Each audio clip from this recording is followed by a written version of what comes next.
Are you somebody that's having Mac audio issues and need help? Well, I'm Ashton Thomas. I'm a computer science student at the University of Michigan, and I oftentimes have friends and family members who have issues with figuring out why their audio isn't working on their computers. Uh, so, assuming that you're somebody with this sort of issue, this is going to be a comprehensive guide on what to check to try to address this sort of issue.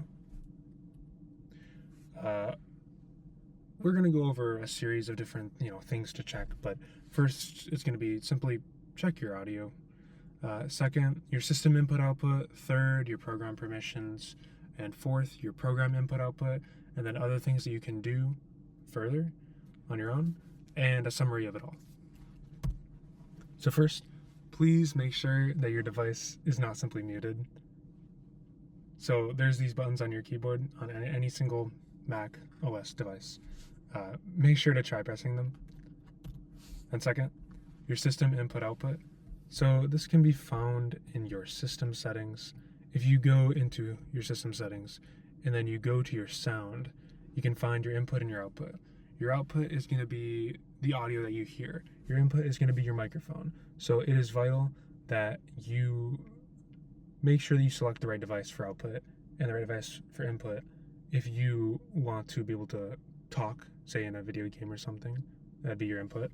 Or your output, say you're wearing a pair of headphones and you want to make sure that you're playing your Apple Music or your Spotify to those headphones. You'd want to make sure you have this selected in your system settings under sound, under output.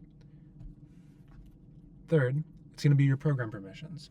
Let's say that you are using Discord, and on Discord, you need to use your microphone or you need to use your headphones, but you want Discord to have the permissions to access the information from your device. To do this, you'd have to go under privacy and security. One example would be, let's say you want to use your microphone on Discord.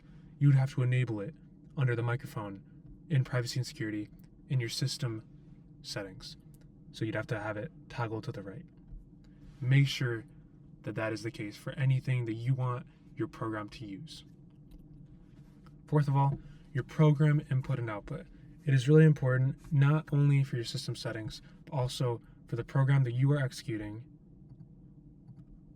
that it also knows what input and output device you are going to use. So for example here, it's just my default MacBook Pro microphone and the speakers. You could have it set to, let's say, your headphones. Just simply your headphones, your AirPods. You got to make sure that you have that selected in here. Otherwise, it will not be using the right device. So you got to ensure that that is the case for the device that you want to use for input and output. After all this, there are other things to consider as well.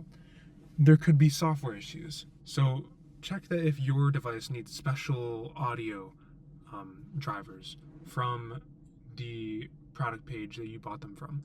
For example, maybe you bought a pair of Arctis Pro wireless. It's a gaming headset. I think that might need special audio drivers. So that's one example. Or maybe your Mac has an update. Make sure you update your Mac. It's really important to have the most up-to-date software, because in that it could include the audio drivers needed, the software to fix your issue.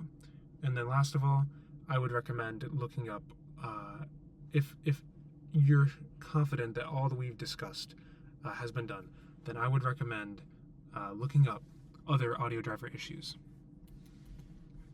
So as a wrap up, there are many different ways you can have issues with your audio. It could be privacy related issues for your device. It could be just you're not selecting the right input and output. It could be because your audio is off. There are many different things, but I hope that this has helped you, and thank you for listening.